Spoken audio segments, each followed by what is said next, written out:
Alors, bonjour. J'espère que vous avez passé une bonne nuit.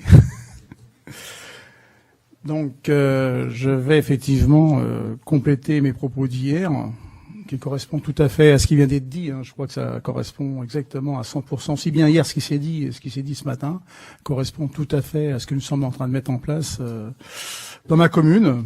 Enfin, que ce soit ville ou commune, vous savez, les problèmes sont les mêmes. La différence, c'est que les communes sont moins nombreuses au niveau des services techniques, donc il faut se débrouiller. Donc, c'est le rôle du maire. Alors, attendez,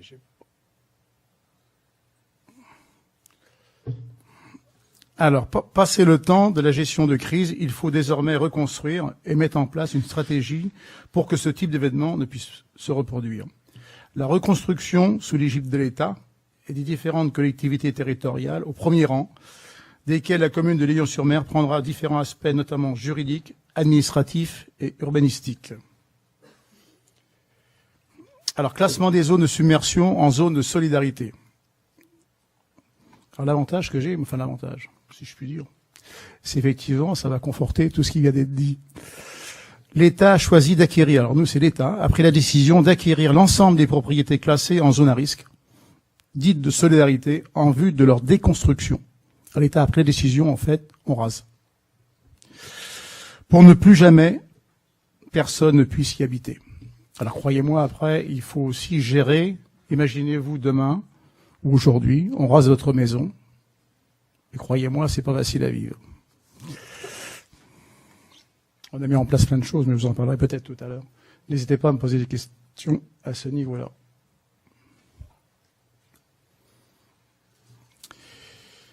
Alors, j'ai du mal à suivre le... Alors, si quelqu'un qui voit non, quelqu'un peut peut-être venir suivre le... en fonction de ça, non? Parce que ça sera plus facile pour être plus dans le temps. Ce qui concerne les différents secteurs de la Pointe de l'Aiguillon, dont l'acquisition à l'amiable par l'État a été suivie de déconstruction dès le printemps 2011. Au total, ce sont près de 200 propriétés qui, à terme, seront amenées à disparaître. Ceci représente pour leurs propriétaires un nouveau déchirement après les effets de la tempête. On a eu la tempête et après on a eu, malheureusement, la déconstruction. Là, croyez-moi, deux choses à suivre, ça fait beaucoup. Pour le secteur de la Pointe, situé à une bonne distance du centre-bourg et donc classé à risque pour des raisons de sécurité, l'État a prononcé une déclaration pour cause d'utilité publique, une DUP, en vue d'exproprier les derniers propriétaires constitués en association pour se battre, bien sûr, afin de lancer un nouveau programme de déconstruction. La procédure est récemment arrivée à son terme. Le juge de l'expropriation ayant prononcé l'ordonnance d'expropriation à l'égard des derniers propriétaires n'ayant pas accepté la vente à l'État à l'amiable. Entérinant la prise de position des biens par l'État, cela représente une vingtaine de propriétaires au total sur 200 surnommés. Alors, comme je l'ai dit hier, certains ont accepté tout de suite, sachant que l'État faisait des propositions à plus de 40% du bien. Dans ce dossier, l'État a géré dans l'urgence et plutôt que de reconstruire ou de réurbaniser, en intégrant les contraintes liées au risque de submersion marine, il a prononcé l'inconstructibilité définitive de ces espaces voués à une reconquête naturelle. Les premiers travaux d'urgence. En premier lieu, la digue de la pergola et de la petite jetée totalement détruite. Un vaste phénomène de submersion marine s'était produit dans ce secteur, a été reconstruit sous l'ordre du préfet de la Vendée, ainsi que la voie menant à la Pointe de l'Aiguillon. Vous voyez, il n'y a plus de route pour aller à effectivement cette fameuse zone qui a été déconstruite. Ces travaux ont été décrétés d'urgence et ont été de suite réalisés par la protection civile.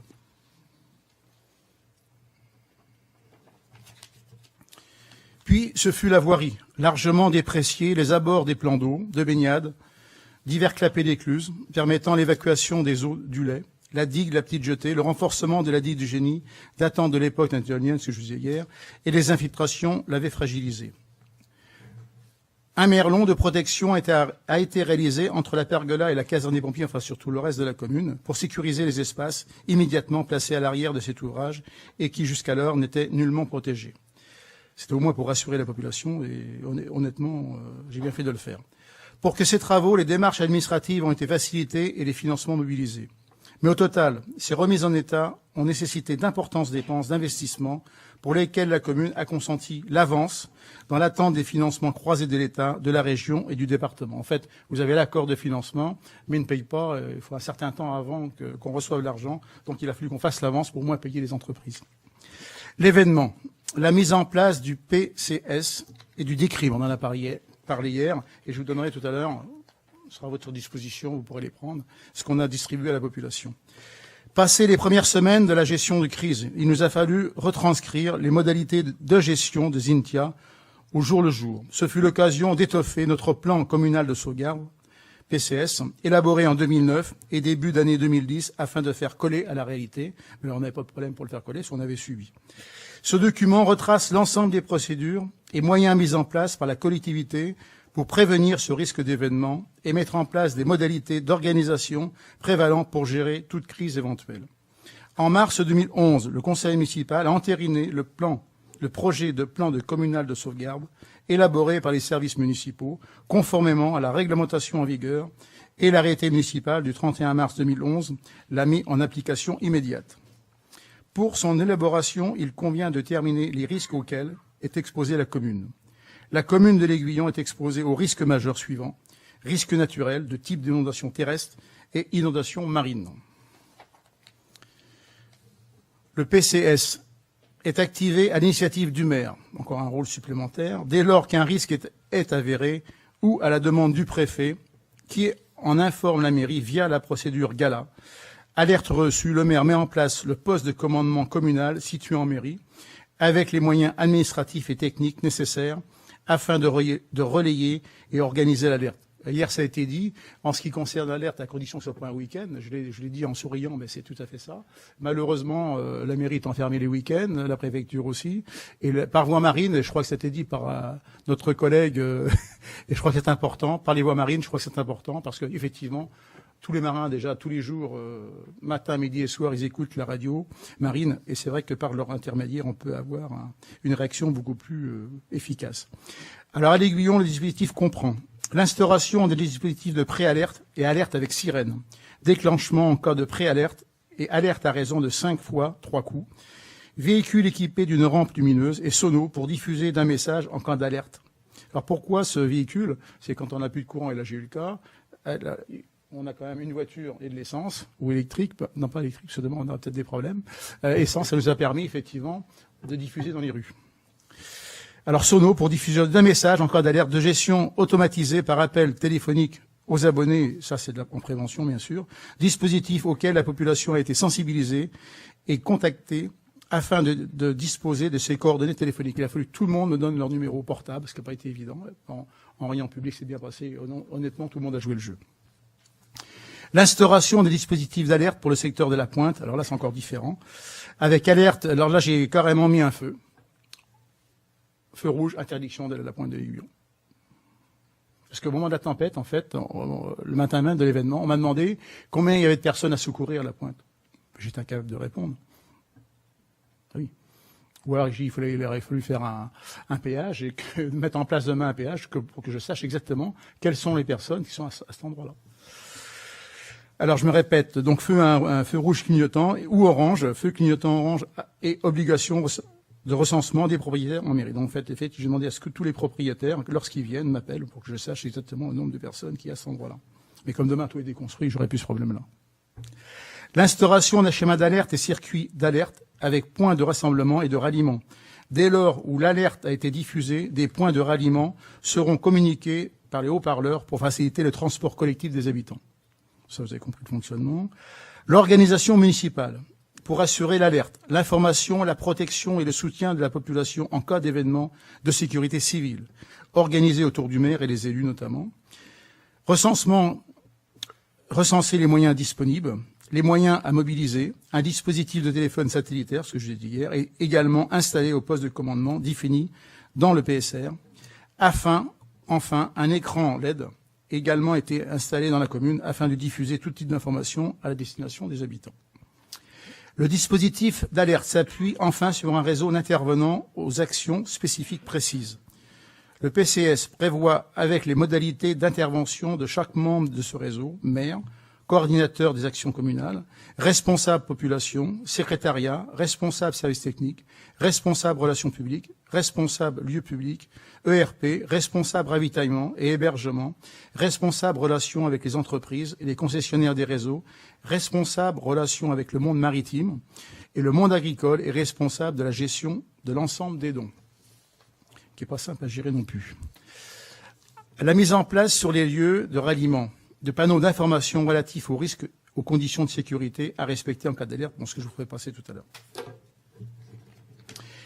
Le PCS a lui-même été complété par un document d'information communale sur les risques majeurs, DICRIM, duquel il ressort que la commune de l'Aiguillon est concernée essentiellement par un risque d'inondation terrestre à niveau 3, commune soumise à l'aléa, sans enjeu humain, et un risque d'inondation maritime au niveau 1, risque avec enjeu humain. En outre, l'Aiguillon-sur-Mer est également concernée par certains risques potentiels liés à des événements exceptionnels climatiques, notamment tempêtes et sismiques. Ce document est destiné à informer la population sur les dangers potentiels qui existent sur le territoire communal et sur la conduite à tenir en cas d'accident, car les citoyens ont un droit naturel et légitime à être informés sur les risques majeurs auxquels ils sont soumis et sur les mesures de sauvegarde qui les concernent. Ça, prenez-en bien note. Comme le PCS, le DICRIM, est donc un document d'information préventif. La sécurité des personnes et des biens, mettre en place le PPR et renforcer des digues existantes. Afin de mener à bien sa réflexion en vue de sécuriser les personnes et les biens sur le territoire de l'Aiguillon, le préfet de la Vendée a prescrit un nouveau plan de prévention des risques d'inondation en août 2010 à l'échelle seule de la commune de l'Aiguillon. Cette procédure a pour l'objet d'arrêter les mesures de protection de la population vis-à-vis des risques de submersion. Je coupe court. La commune de l'Aiguillon-sur-Mer est située sur un secteur classé sensible au risque d'inondation, bien sûr. Il est découpé en zones de couleurs. On va revenir aux zones de couleurs. Hier, vous avez vu, il y a très peu de couleurs. Bleu, rouge pour l'essentiel, chacune d'elles ayant un rapport avec le risque de submersion et l'aléa. À ce petit jeu, en fonction de cotes altimétriques des propriétés, le classement s'effectue en vertu de la cote NGF, plus 3,70 m. Je vous le conseille. Au-delà de cette cote, on estime que les risques de submersion est moyen et important, et les propriétés sont alors classées en zone rouge. Désormais, la cote maximum est de 4,70 m, on a carrément remonté la cote, et requise pour toute nouvelle construction. Une cote de plus 5,30 m, également instaurée en vue de réglementer une pièce de survie. Contrairement au PPRI précédent, la cartographie fait apparaître d'importantes zones rouges de deux types, et vous allez le voir tout de suite. J'anticipe un petit peu. Alors, vous voyez, hier, il y avait beaucoup de bleu, et maintenant, vous voyez, il y a beaucoup de rouge. Et encore, alors actuellement, bon, sur le bas, c'est pas grave, c'est les bases. Le bleu et le blanc, c'est le centre de l'Aiguillon. Le rouge au nord, effectivement, toute cette zone-là n'ont pas eu d'eau, mais ils les ont quand même mis en rouge. Alors là, ils m'ont sorti un rouge rayé, comme je vous ai dit hier. Et là, je suis en train de me battre pour que ces zones-là, le R2, puisse passer éventuellement en bleu. Et tout le reste, je ne discute pas, parce qu'effectivement, c'est en zone inondable. Alors la pointe, la fameuse pointe en question, voilà. Et là, l'État arrose tout. Il n'y aura plus rien. Voilà. C'est que du rouge, que du rouge, que du rouge. Que faire reconnaître à l'État que ces zones R2, ce que je viens de vous dire, présentaient peu de risques de submersion marine. Recours dans l'issue n'est pas connu à ce jour. Je suis toujours en train de me battre, donc j'ai fait appel. J'ai pris un avocat. On espère bien que ça passe, que ça change. La réflexion, alors je me base sur des choses, on va dire, l'indéfendable, je connais pas. Mais quand je me bats, c'est que je suis pratiquement sûr de moi. Même si on n'est pas sûr à 100%, je suis comme vous, je crois qu'à un moment donné, mettre des zones rouges, oui, mais où on peut éviter d'en mettre, il faut peut-être pas non plus, ou alors on reste tout, puis on ne parle plus. On supprime tout le monde entier.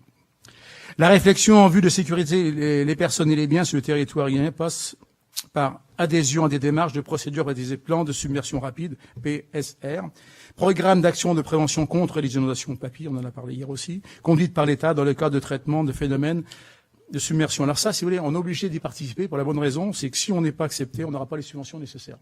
À part le biais des subventions, on nous oblige effectivement à adhérer. Ce qui est pas mal non plus. Là, je coupe court. En premier lieu, la digue des grands relais. Donc ça, bon, c'est des digues, effectivement. Je me suis battu, tourné les photos. Oui, bon. Et, actuellement, ce que j'ai dit hier, j'ai réussi à les avoir dans le premier. Je veux dire que je suis le premier. Allez-y, l'autre photo, là, je vais anticiper. Voilà. Et vous prenez la photo du bas, c'est là où malheureusement la tempête est passée. Il n'y avait pas de digue à l'origine. À l'origine, c'était la photo du haut, à gauche. Maintenant, c'est la digue du bas. Alors c'est un procédé hollandais, comme je disais, c'est comment vous expliquer, c'est une grosse tronçonneuse, alors on va parler simplement, qui a fait une tranchée, qui a malaxé la terre avec du ciment, à 6,50 m de profondeur, et après au-dessus, ils ont béton armé, ferraillé, et qui nous fait une digue maintenant de protection digne de ce nom. Et je voudrais bien, la digue napoléonienne, on la voit pas à l'écran, mais au-delà de ça, après, j'ai une digue qui date, comme je l'ai dit hier, qui date de 1800. Et là, malheureusement, enfin, ils sont en train de l'étudier. Moi, je voudrais si Napoléon l'a faite, c'est qu'elle devait être justifiée. Pour l'instant, on est toujours à l'étude, parce que, et ces travaux-là, ça a mis 3 ans quand même, hein, avant que ça se fasse, mais vous savez très bien que lorsqu'on veut faire des travaux, ingénieurs, études, appel d'offres, bon, je vous en passe les meilleurs, avant que ça se réalise et trouver le financement. Ça met un certain temps. Voilà en quelques mots ce que je peux vous présenter sur malheureusement après un événement, mais je suis prêt à répondre à toutes vos questions.